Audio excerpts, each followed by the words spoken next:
Okay guys, Assalamualaikum. Ni dia buluh. Busuk buluh saya buat 3 tahun dulu. Masih boleh shoot macam masih lagi fast laju kita demonstrasikan.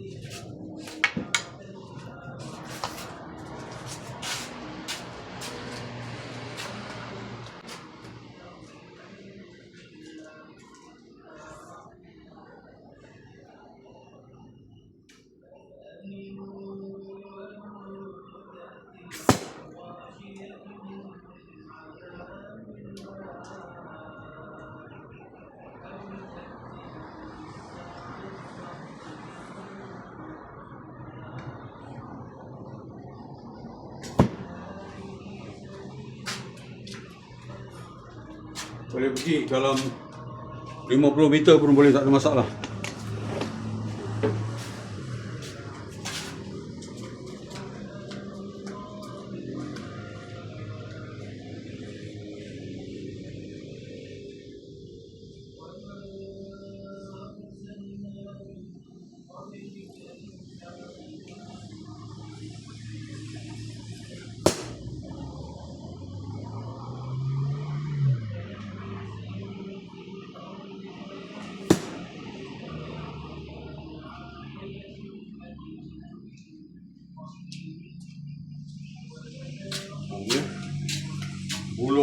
Buluh betul-betul rare saya ambil dalam hutan punya buluh ni.